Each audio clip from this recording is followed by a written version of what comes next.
Hey friends, welcome back to the channel. In today's video, I'm going to show you how to clean your condenser coil. Condenser coil is the outside part of your air conditioning system that you see right here in this picture. And I'll show you how to clean it and I'll explain why to clean it. Did you know that if this is dirty, the air in your house will not be getting as cold as it should be? The dirtier this gets, the less effective your air conditioner will work. So the coil on this outside unit has not been serviced in several years, looking pretty dirty. We're going to try out a new product. Now you could do this with soap and water, and it works pretty good, but I've been wanting to use this New Bright, so we'll check it out and we'll see what it does. So it says right there, condenser coil cleaner. It does have some safety and precautions on here, so make sure you read the instructions carefully. Well ventilated, asking for some gloves, eye protection, appropriate clothing. It's important that we understand too that you have two coils with your air conditioning system. You have an indoor unit and an outdoor unit. This one makes it very clear this is for the outdoor evaporator coils only.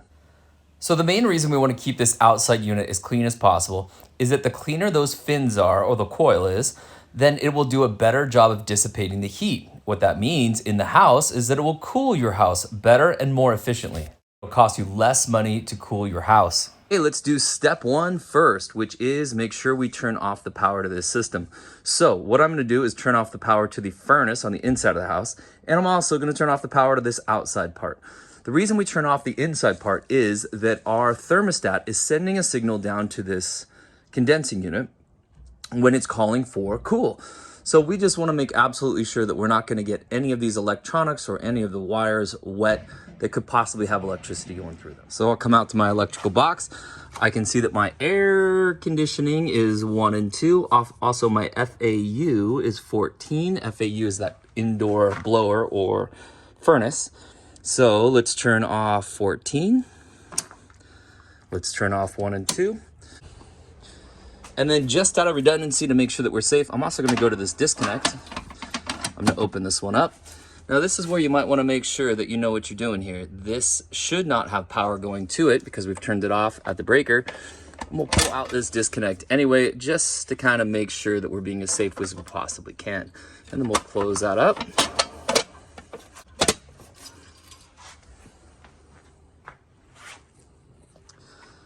Okay, now there's two different ways that we can attack this. If we wanted to, we can put this product on the outside right here, and then we can just rinse it from the outside going in.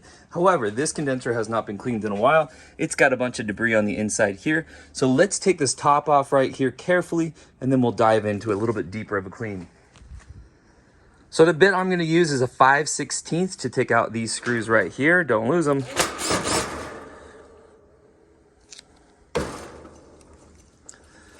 For heating and air conditioning systems, most of the screws related to these units are either going to be 1/4 inch or 5/16.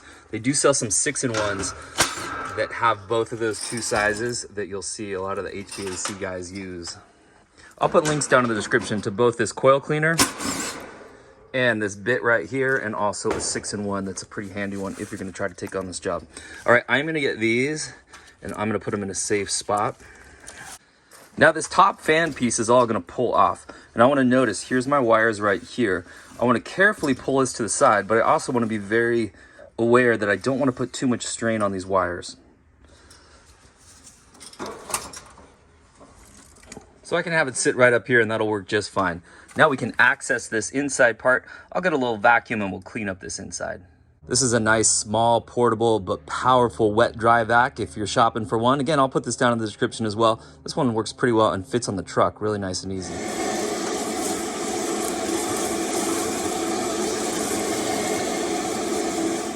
Okay, we've got the big leaves and that kind of stuff out. Now that little bit of dirt that's in there, once we come back around to rinse everything off, we'll clean that up a little bit better. Okay, let's spray on our product.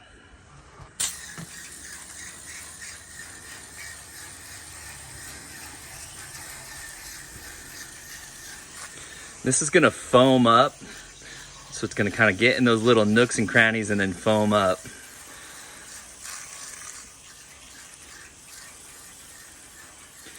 These coils have all these little tiny passageways for air to pass through to release that heat. So we wanna try to really get this product in there.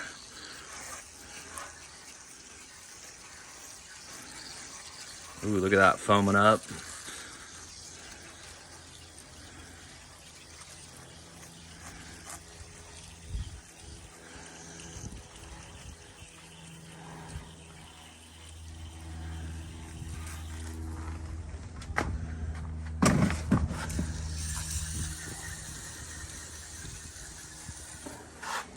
Now some of this tucked in here is going to be really hard to get to, so I'm going to put a layer on the inside for those back two corners.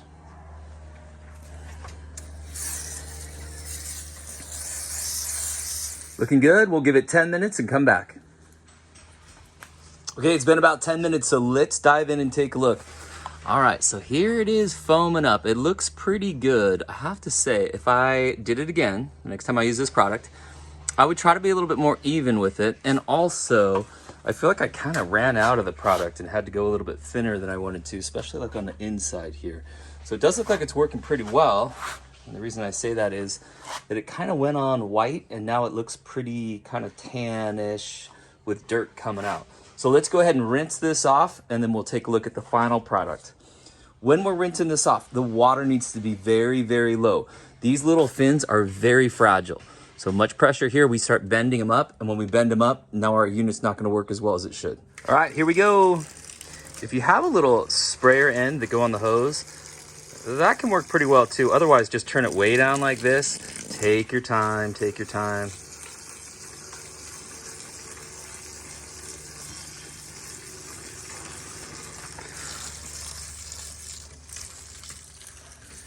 We want to work from the top down.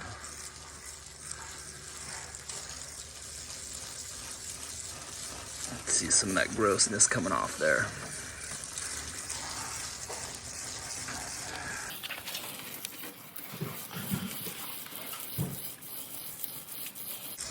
Don't forget to put on that eye protection too. Some of this is spraying back. I can definitely see why it's important to have those glasses on.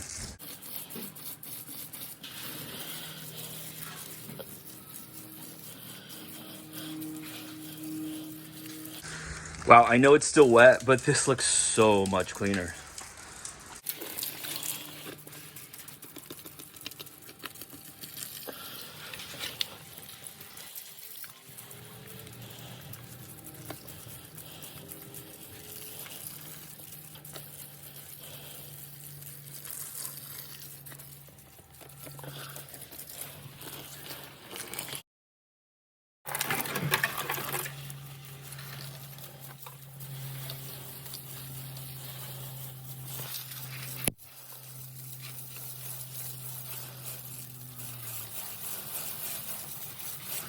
Coil looks great. Now I'm just going to clean out the inside a little bit more thoroughly here.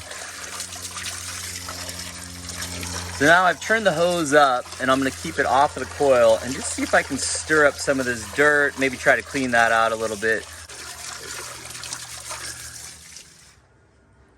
Okay, it is looking so much better. Let's get this fan assembly back installed. Again, I want to be kind of slow and careful with this. I don't want to stress those wires that are right here. We'll line up the holes.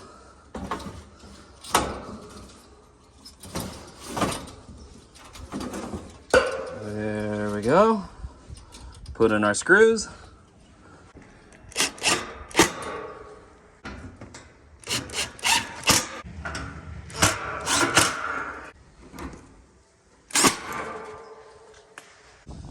Okay, now friends, it's time to put the power back onto this unit.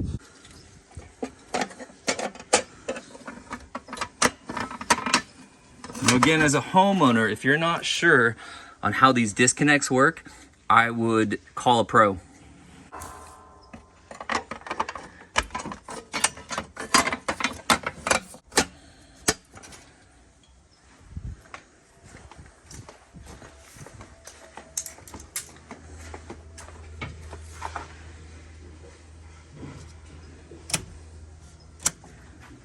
Now we'll go turn on the thermostat and call for cold air. All right, my friends, there you go, up and running. And I'll tell you what, I don't know if it's like my imagination or what, but it seems to be running way quieter. It definitely is a whole lot cleaner. And this will make the airflow much easier. So this system is gonna pull the air in through these fins and then it pushes it up through the top right here. Hey friends, if this video helped you out, don't forget to give it a thumbs up, subscribe to the channel, check out the description down below, and I'll put this product and the other tools that I used.